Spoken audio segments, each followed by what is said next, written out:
podržao i učestvovao u organizaciji ove manifestacije.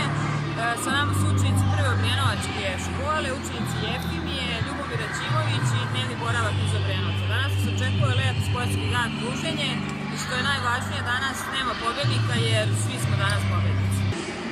Sportski savez osoba sa invaliditetom organizuje prvi put u Obrenovcu igre bez granica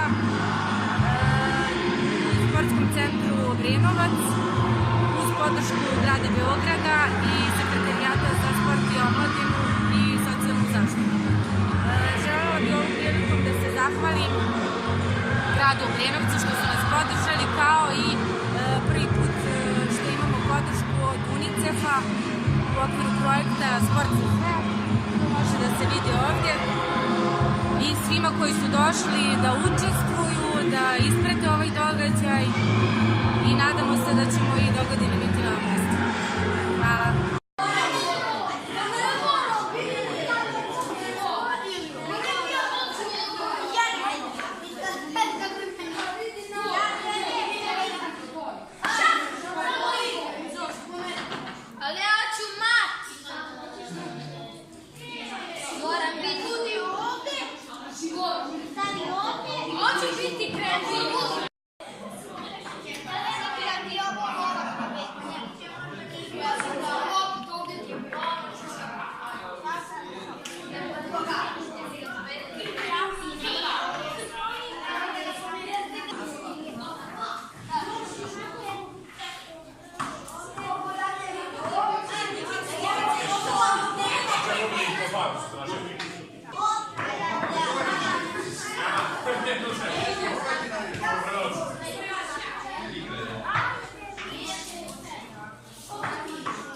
U okviru ovako jedne masovne sportsko-rekreativne manifestacije Sport za sve, koju organizuje Sportski savez osoba sa invaliditetom Beograda, u saradnji sa nama iz Obrenovca koji pomažemo u organizaciji ovog događaja, znači Centar za nove ideje, nezamislivo ovakav jedan skup, naravno bez ljubitelja šaha i šahovskih zaljubljenika iz Beograda i Obrenovca.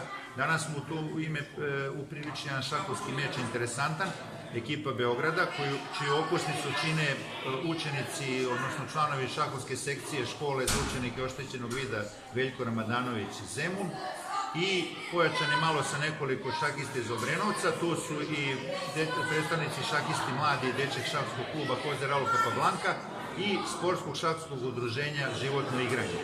Zaista veliki odziv dece iz Obrenovca i učenika iz Zemuna i Beograda. Meč se igra na 15 tabli, znači ekipa Beograda i ekipa Obrenovca, pa ćemo vidjeti kako će se završiti. Samo takmičenje nije u centru pažnje. U centru pažnje je druženje. Odazvali smo se i ljubiteljima šaha koji su slepi, to su deca izuzetno jakog šahovskog znanja, došli su tu, igraju posebnim garniturama za slepe, tako da je ovo jedan baš pravi primjer jedne divne manifestacije gdje naši učenici pokazuju humanost, a druže se sa decom čija je razlika samo u tome što deca škole Veljko Ramadanović imaju slabiji vid i oštećenje vida.